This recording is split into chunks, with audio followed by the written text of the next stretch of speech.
నమస్తే, నేను Santosh. Welcome to Focus. టెన్నిస్లో రాష్ట్రానికి దేశానికి గొప్ప పేరు తెస్తోందని ఆ తండ్రి సంతోషించాడు. కానీ ఇన్స్టాలో రీల్ చేసిందని అదే తండ్రి కిరాతకానికి పాల్పడ్డాడు. తోటి కోడలు నవ్విందని ఆ నవ్వును దూరం చేసింది. చిన్నారిని చిదిమేసింది ఓ లేడీ. గుండెల మీద ఆడించిన తండ్రిని గుండెల మీద తన్నాడు ఓ కొడుకు. సొంత వాళ్లను చంపుకోవడం ఏంటి? సమాజం ఎందుకు దారి తప్పింది? విలువలు ఎలా మంటగలుస్తున్నాయి? మానవత్వం కనుమరుగైపోయిందా? ఇదంతా సోషల్ మీడియా ప్రభావమేనా? కూతురు టెన్నిస్ స్టార్ ఎన్నో మెడల్స్ తెచ్చి నాన్నకు గర్వకారణమైంది. తనలాంటి వారిని ఎందరినో ఛాంపియన్లను చేయాలని టెన్నిస్ అకాడమీ కూడా పెట్టింది. మాటలతో ఎందరికో స్ఫూర్తి నింపాలని ఇన్స్టాలో రీల్స్ చేసింది. అదే కన్న తండ్రిలో ద్వేషం పెంచింది. సమాజం చాలా వేగంగా డెవలప్ అవుతోంది. కట్టుబొట్టు నడకలో కాదు, స్మార్ట్ ఫోన్లు, కంప్యూటర్లు, ఆర్టిఫిషియల్ టెక్నాలజీలో అంతకన్నా కాదు, మానవ సంబంధాలు మంటగలవడంలో చాలా అభివృద్ధి చెందుతోంది. ఇప్పుడు మనం అనుకుంటున్న మార్పు మరింత దూరం వెళ్లి తల్లిదండ్రులను, తోడబుట్టిన వారిని, కొడుకుల్ని, కూతుళ్లను కూడా లెక్క చేయని పరిస్థితికి పతనమైంది. డబ్బు, అసూయ, ద్వేషాలకు తెలుగు రాష్ట్రాల్లో ఎందరో రాలిపోయారు. ఆస్తులకు అడ్డం వస్తున్నారని సోదరులను, వారి పిల్లలను చంపిన ఘటనలు చాలా చూస్తున్నాం. వివాహేతర సంబంధాలకు ఆటంకం కలిగిస్తోందని సొంత బిడ్డలను హత్య చేసిన వార్తలైతే ఎన్నో. ఇతర పిల్లలతో తక్కువ చేసి చూస్తున్నారని కొందరు, తమ కంటే అన్ని విధాలా బాగుపడుతున్నారని మరికొందరు అసూయలతో సొంత బంధువులను చంపేస్తున్నారు. గారాల కూతురంటూ ముద్దు చేసే తండ్రుల్లో కొందరు యమకింకరులుగా మారిపోతున్నారు. సోషల్ మీడియాలో బిడ్డ ఫేమస్ అవుతోందని చంపేశాడు ఓ కిరాతక తండ్రి. కూతుళ్లంటే నాన్నకు ఎంతో ప్రేమ, డాడీస్ డాటర్ అంటారు. కానీ కూతురు సోషల్ మీడియాలో పిచ్చి పిచ్చి రీల్స్ పెడుతోందని కూతురి పాలిట కాలయముడయ్యాడు కన్న తండ్రి. నిర్దాక్షిణ్యంగా తలకు రివాల్వర్ పెట్టి కాల్చి చంపేశాడు. హర్యానా గురుగ్రామ్లో జరిగిన టెన్నిస్ ప్లేయర్ రాధికా యాదవ్ హత్య దేశవ్యాప్తంగా సంచలనం సృష్టించింది. రాధిక జాతీయ స్థాయిలో టెన్నిస్ క్రీడాకారిణిగా మంచి గుర్తింపు తెచ్చుకుంది. ఉదయం రాధికా యాదవ్ ఇంట్లో బ్రేక్ఫాస్ట్ రెడీ చేస్తుండగా ఆమె తండ్రి దీపక్ యాదవ్ ఆమెపై 3 రౌండ్లు కాల్పులు జరిపాడు. ఒక బుల్లెట్ ఆమె మెడకు తగలగా 2 బుల్లెట్లు వెనక భాగంలో తగిలాయి. వెంటనే ఇంట్లోనే ఉన్న మేనమామ ఆమెను ఆసుపత్రికి తరలించాడు. కానీ అప్పటికే ఆమె చనిపోయినట్లు వైద్యులు నిర్ధారించారు. కన్న కూతురుపైనే అత్యంత దారుణంగా రివాల్వర్ ఉపయోగించి బుల్లెట్ల వర్షం కురిపించి చంపేసిన తండ్రి దీపక్ను పోలీసులు అరెస్టు చేశారు. రాధికా యాదవ్ను తానే చంపినట్లు పోలీసులు ఎదుట అంగీకరించాడు దీపక్ యాదవ్. టెన్నిస్ అకాడమీ నిర్వహించడంతో పాటు కూతురి సోషల్ మీడియా పిచ్చిని తట్టుకోలేక చంపానని చెప్పాడు.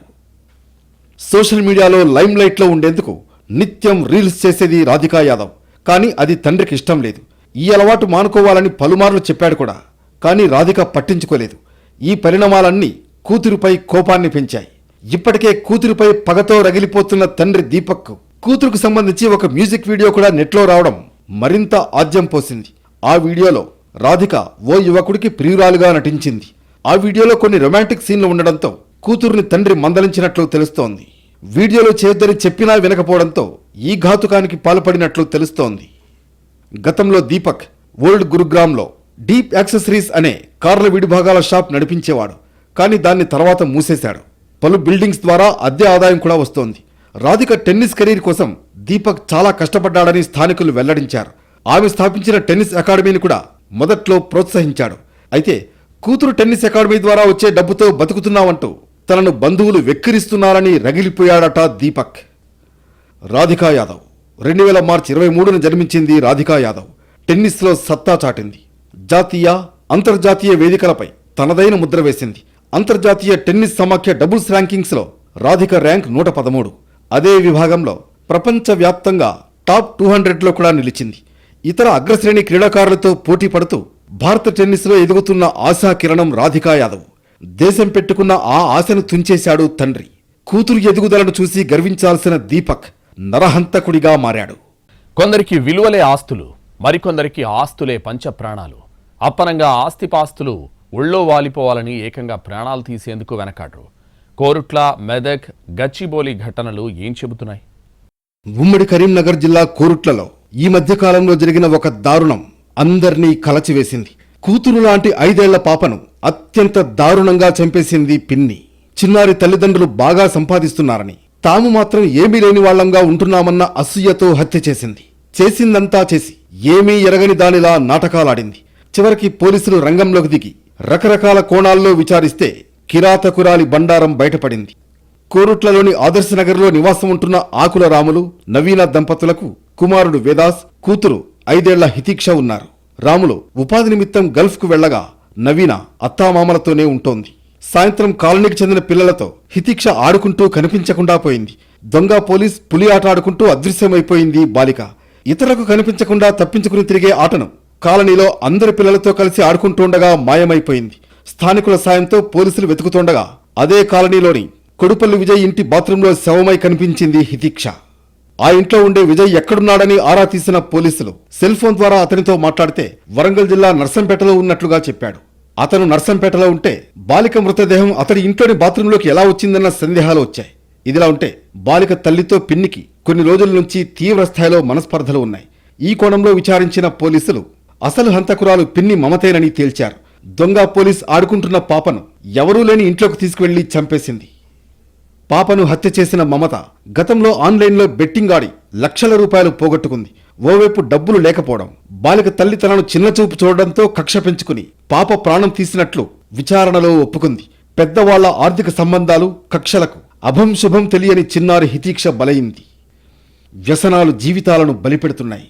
జూదంలో సర్వం పోగొట్టుకున్న మమత కుటుంబంలో మరొకరి సంపాదనపై అసూయ పెంచుకుని హితీక్షను చంపితే బెట్టింగ్ పిచ్చితో హైదరాబాద్ గచ్చిబౌలిలో ఒక కొడుకు ఏకంగా తండ్రిని హత్య చేశాడు. ఆన్లైన్ బెట్టింగ్ అలవాటు పడిన కుమారుడు కన్న తండ్రినే దారుణంగా హత్య చేశాడు. ఈ ఘటన హైదరాబాద్లో కలకలం రేపింది. వనపర్తిలోని తన స్థలాన్ని విక్రయించగా వచ్చిన 6 లక్షలను హనుమంత్ నాయక్ ఇంటికి తీసుకొచ్చాడు. ఆన్లైన్ బెట్టింగ్లకు బానిసైన ఆయన కుమారుడు రవీందర్ నాయక్ ఇంట్లో ఉంచిన ఆ డబ్బు నుంచి 2.5 లక్షలు తీసుకువెళ్లి పోగొట్టాడు. కొద్ది రోజులుగా తండ్రి డబ్బు గురించి అడుగుతుండగా తన స్నేహితులకు అవసరం ఉంటే ఇచ్చానని చెప్పి కాలయాపన చేస్తూ వచ్చాడు రవీందర్. పదే పదే తండ్రి డబ్బులు అడుగుతుండడంతో ఏకంగా కన్న తండ్రిని హత్య చేయాలని పన్నాగం వేశాడు. డబ్బులు అడుగుతున్న తండ్రిని మాయమాటలు చెప్పి నిర్మానుష్య ప్రదేశానికి తీసుకువెళ్లాడు. తన స్నేహితుడు క్యాష్ తిరిగిస్తున్నాడని తండ్రి హనుమంత్ నాయక్ను నమ్మించాడు. కత్తితో గొంతులో పొడిచి దారుణంగా హత్య చేశాడు. తర్వాత రవీందర్ తన బావ రమేష్ నాయక్ ఫోన్ చేసి తండ్రి చనిపోయినట్లు చెప్పాడు. అక్కడికి వెళ్లి చూసిన కుటుంబ సభ్యులకు అనుమానం రావడంతో రమేష్ నాయక్ గచ్చిబౌలి పోలీస్ స్టేషన్లో ఫిర్యాదు చేశారు. కేసు నమోదు చేసుకున్న పోలీసులు నిందితుడు రవీందర్ నాయక్ను అరెస్టు చేశారు. బెట్టింగ్లో డబ్బులు పోగొట్టానని, తన తండ్రి పదే పదే డబ్బులు అడుగుతుండడంతో హత్య చేశానని నేరం ఒప్పుకున్నాడు. ఆస్తుల వ్యవహారాలు సొంత అన్నదమ్ముల మధ్య చిచ్చు పెడుతున్నాయి. హత్యలకు పురికొల్పుతున్నాయి. మెదక్ జిల్లాలో జరిగిన ఘటనే అందుకు నిదర్శనం. ఈ ఫోటోలో కనిపిస్తున్న 2 వ్యక్తుల పేర్లు మంక్తియా నాయక్, మోహన్ నాయక్. ఇద్దరూ సొంత అన్నదమ్ములు. అన్న మంక్తియా నాయక్ని తమ్ముడు మోహన్ అతి కిరాతకంగా బండరాళ్లతో మోది కళ్ళు సీసాలతో పొడిచి హత్య చేశాడు. కసితీరా పీక కోశాడు. రక్తపు మడుగులో కొట్టుమిట్టాడుతున్నా వదలకుండా తన వద్ద ఉన్న టవల్తో మెడ చుట్టూ ఉరివేసి చంపాడు. మెదక్ జిల్లా కుల్చార మండలం అంసానిపల్లి పరిధి వసరాం తండాకు చెందిన 2 అన్నదమ్ముళ్లకు గత కొంతకాలంగా ఆస్తి తగాదాలు ఉన్నాయి. అలాగే ఈ మధ్య మోహన్ నాయక్ మనవరాలు అనారోగ్యంతో చనిపోయింది. ఇంట్లో సమస్యల కారణంతో ఓ తాంత్రికుడి దగ్గరకు వెళితే మీ అన్నే మనవరాలు మృతికి కారణమని చెప్పాడు. దీంతో అన్న మంక్త్యాపై మోహన్ కక్ష పెంచుకున్నాడు. ఎలాగైనా అన్నను చంపాలని నెల రోజులుగా పగతో రగిలిపోయాడు మోహన్. ఈ క్రమంలో ఇద్దరు తండాలోని కల్లు డిపో వద్ద కల్లు తాగడానికి వచ్చారు. అన్నను చూసి ఆగ్రహంతో రగిలిపోయాడు తమ్ముడు. ఇద్దరి మధ్య చిన్నగా గొడవ మొదలైంది. గొడవ కాస్త చినికి చినికి గాలివానలా మారింది. అప్పటికే మద్యం మత్తులో ఉన్నారు. తమ్ముడు మోహన్ అక్కడే ఉన్న బండరాళ్లతో తలపై కొట్టి కల్లు సీసాలతో మంక్త్యా కడుపులో పొడిచాడు. తీవ్ర రక్తస్రావంతో అక్కడికక్కడే మంక్త్యా కుప్పకూలాడు. అయినా మోహన్ ఇంకా అన్నను కొడుతూనే ఉన్నాడు. ఈ ఘటన అంతా అక్కడున్నవారు వీడియో తీస్తున్నారు తప్ప ఎవ్వరూ కూడా అడ్డుకునే యత్నం చేయలేదు. చివరికి అక్కడే ప్రాణాలు విడిచాడు అన్న. తమ్ముణ్ణి అరెస్టు చేశారు పోలీసులు. ఆస్తులు, అసూయలు బంధాలనే కాదు, మానవత్వాన్ని మంటగలుపుతున్నాయి. సోషల్ మీడియా దారుణాలు ఎవ్వరి ఊహకు అందడం లేదు. ముక్కు మొహం తెలియని ఫేస్బుక్, ఇన్స్టా మాయగాళ్ల కోసం కన్నవారిని కాటికి పంపుతున్నారు. మరికొందరు సామాజిక మాధ్యమాల ఉచ్చులో చిక్కి బలవుతున్నారు. కని పెంచిన పాపానికి తన కంటి పాప లాంటి కూతురి కాటుకి ఓ తల్లి బలైపోయింది. ఈ కలికాలం ప్రేమలో పడి జీవితాన్ని నాశనం చేసుకోవద్దన్న పాపానికి కన్న కూతురి యమపాశానికి విగత జీవిగా మారింది. హైదరాబాద్ జీడిమెట్ల పరిధిలో జరిగిన ఈ దారుణ హత్య సంచలనం సృష్టించింది. పట్టుమని 16 ఏళ్లు కూడా నిండని కూతురు కన్న తల్లినే హత్య చేసిన వార్త అందరినీ కలవరపరిచింది. అది కూడా ప్రియుడి తమ్ముడితో కలిసి కిరాతకంగా హత్య చేయడం షాక్కు గురిచేసింది. ప్రియుడి వయసు కూడా 19 ఏళ్లు, వాడి తమ్ముడి వయసు 18 ఏళ్లు. చిన్న వయసులోని వీరి క్రిమినల్ మైండ్కి పోలీసులు నివ్వెరపోతున్నారు. కుత్బుల్లాపూర్ నియోజకవర్గం షాపూర్ నగర్ పరిధిలోని న్యూ ఎల్బీ నగర్లో అంజలి అనే మహిళ తన 2 కూతుళ్లతో నివసించేది. అంజలి మొదటి భర్తకు పెద్ద కూతురు తేజశ్రీ జన్మించగా కొన్నేళ్లకు అతను చనిపోయాడు. ఆ తర్వాత 3 ఏళ్లకు అంజలి మరో వ్యక్తిని పెళ్లి చేసుకుంది. వీరికి కూడా కూతురు పుట్టింది. కొన్నాళ్లకు రెండో భర్త కూడా రోడ్డు ప్రమాదంలో మరణించాడు. దురదృష్టం అంజలిని వెంటాడింది. పెద్ద కూతురు తండ్రి లేని పిల్లలా ఉండొద్దని రెండో పెళ్లి చేసుకుంటే అంజలిని విధి వెంటాడింది. రెండో భర్త కూడా చనిపోయినా ధైర్యాన్ని కూడగట్టుకుని తన 2 పిల్లలకు ఎలాంటి లోటు లేకుండా పెంచింది.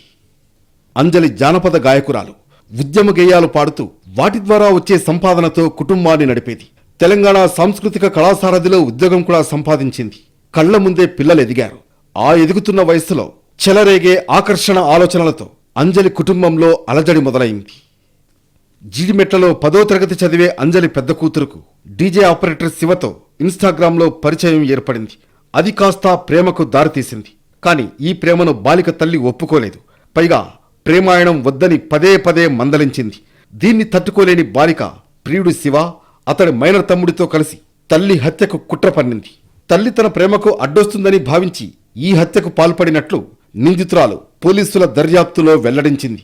తన తల్లిని చంపుతావా, తానే చావుమంటావా అంటూ లవర్ను బ్లాక్మెయిల్ చేసి ఈ ఘోరానికి కారణమైంది కూతురు.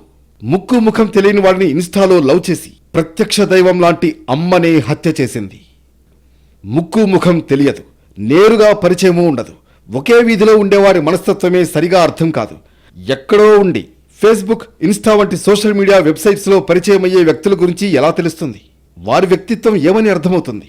మంచివాడో, ప్రాణాలను తుంచేవాడో కేవలం చాటింగ్ ద్వారా ఏం తెలుస్తుంది? పెళ్లాడదాం రా అని ఫోన్ రింగ్ ఇవ్వగానే చెంగురంగా అంటూ కన్నవారినే విడిచి తుర్రుమంటున్నారు కొందరు అమ్మాయిలు. చివరికి వాడు ఎలా పోషిస్తాడో, ఎలా చూసుకుంటాడో ఆలోచించకుండా మెడలో తాళి కట్టించుకుంటున్నారు. అలా ఎక్కడి నుంచో ఎగురొచ్చి కొందరు విగతజీవులుగా మారుతున్నారు. ఓ రాక్షసుడి వేటుకు ఇలానే బలైంది హైదరాబాద్లో ఓ బాలిక. అత్యంత దారుణంగా హత్యకు గురైంది. హైదరాబాద్ మియాపూర్లోని టేకు నరసింహనగర్లో అశోక్ కుటుంబం నివాసం ఉంటోంది. ఒకరోజు అశోక్ చిన్న కుమార్తె కనిపించకుండా పోయింది. ఆ బాలిక వయసు 17 ఏళ్లు. ఇంకా మైనార్టీ కూడా తీరలేదు. బాలిక తల్లి మియాపూర్ పోలీసులకు ఫిర్యాదు చేశారు. ఉప్పుగూడ ప్రాంతానికి చెందిన విఘ్నేష్ అలియాస్ చింటూ అనే యువకుడిపై అనుమానం వ్యక్తం చేశారు. కనిపించకుండా పోయిన ఆ బాలిక ఇంటర్ పూర్తి చేసి ఇంటి దగ్గరే ఖాళీగా ఉంది. ఇన్స్టాగ్రామ్, ఫేస్బుక్ ఇలా సోషల్ మీడియాలో చాలా యాక్టివ్గా ఉండేది ఆ బాలిక. అలా ఇన్స్టాగ్రామ్లోనే ఆ బాలికకు విఘ్నేష్ అలియాస్ చింటూ పరిచయం అయ్యాడు. ఇద్దరూ ఇన్స్టాగ్రామ్లో చాటింగ్ చేస్తూ ఉండేవారు. కొన్నాళ్లకు వాట్సాప్లోకి మారింది వ్యవహారం. ప్రేమలో పడ్డారు. పెళ్లి చేసుకుందామనుకున్నారు. అన్నింటికీ చింటూ సరేనన్నాడు. తన కోసం కన్నవారిని వదిలి వెళ్లేందుకు సిద్ధపడి అతడితో వెళ్ళింది. చివరకు అతడి కుట్రకు బలైంది. హైదరాబాద్ ఉప్పల్ న్యూ భరత్ నగర్లో జరిగిన ఘటన కుటుంబంలో సోషల్ మీడియా ఎలాంటి అగ్గి రాజేస్తుందో చెప్పడానికి ఒక ఉదాహరణ. ఇన్స్టా మోజులో పడి అస్తమానం ఫోన్ పట్టుకునే ఉంటుందని భార్య మధుస్మితను హత్య చేశాడు భర్త ప్రదీప్ బోలే. చపాతీ పీటతో తలపై బలంగా బాదడంతో తీవ్ర రక్తస్రావమై చనిపోయింది. పని పక్కన పడేసి తనను పట్టించుకోకుండా రీల్స్ చేస్తూ గంటల తరబడి భార్య ఫోన్లోనే ఉండడంతో తీవ్ర కోపోద్రిక్తుడైన భర్త ఆమెను హతమార్చాడు. భార్య మృతదేహాన్ని సంచిలో కుక్కి బాత్రూంలో పెట్టి తన 2 ఏళ్ల పాపతో పరారయ్యాడు. సోషల్ మీడియా మోజులో ఈ మధ్య భర్తలను చంపేస్తున్న భార్యలకు లెక్కే లేదు. ఇన్స్టా, ఫేస్బుక్, వాట్సాప్లో పరిచయాలు పెంచుకుంటున్నారు. ఎక్కువ మందితో మాట కలుపుతున్నారు. దీంతో ఓ అవాస్తవ ప్రపంచాన్ని ఊహించుకుని తాము ఉంటున్న నిజమైన ప్రపంచాన్ని, గృహస్థు జీవితాన్ని తక్కువగా చూస్తున్నారు. తాను రెక్కలు కట్టుకుని ఎగిరే అవకాశం లేకుండా పోతోందని, దీనికి భర్తే కారణమని భ్రమపడుతున్నారు. ఈలోగా కనెక్ట్ అయిన వారిలో ఎవరో ఒకరితో సాన్నిహిత్యం పెరిగిపోతోంది. వారితో వ్యక్తిగత వివరాలు కూడా పంచుకుంటున్నారు. అలా వివాహేతర సంబంధానికి దారి పడుతోంది. ఆ తర్వాత ప్రియుడితో కలిసి భర్తలను చంపడానికి స్కెచ్ చేస్తున్నారు. ప్రొఫెషనల్ కిల్లర్స్ లాగా రెక్కీ చేసి మరీ భర్తల్ని చంపుతున్నారు. దారి కాచి చంపేవారు కొందరైతే అలవాట్ల ఆధారంగా హరీమనిపించేవారు మరికొందరు. ఆస్తులు, అసూయలు, మనస్పర్ధలతో కొందరు చంపేస్తుంటే మరోవైపు సోషల్ మీడియా పరిచయాలు, ఎఫ్ఐఆర్లతో దారుణాలకు తెగబడుతున్నారు. టెన్నిస్ క్రీడాకారిణి రాధికా యాదవ్ హత్య దారుణం. సోషల్ మీడియాలో రీల్స్ చేస్తోందని కన్న కూతురిని చంపేశాడు తండ్రి దీపక్ యాదవ్. టెన్నిస్ అకాడమీతోనే తాను బతుకుతున్నానన్న బంధువుల సూటిపోటి మాటలతో తన గారాల పట్టిని హత్య చేశాడు. పిల్లలు ఎదుగుతుంటే ఏ తండ్రైనా సంతోషిస్తాడు, ప్రయోజకులైతే సంబరపడతారు. కానీ దీపక్ యాదవ్ మాత్రం తట్టుకోలేకపోయాడు. ఎవరో అంటున్నారని కూతురుపైనే ద్వేషం పెంచుకున్నాడు. చివరికి ఆమె ప్రాణమే తీశాడు. సోషల్ మీడియా హత్యలు, ఆస్తుల కోసం ఘాతుకాలు, వివాహేతర సంబంధాల దారుణాలు ఈ మధ్యకాలంలో పెరిగిపోతున్నాయి. కొందరు క్షణికావేశంలో, మరికొందరు పకడ్బందీ ప్రణాళికతో అయిన వారినే కడతేరుస్తున్నారు. చివరికి జైలు పాలవుతున్నారు. కుటుంబాల్లో తీరని విషాదం నింపుతున్నారు.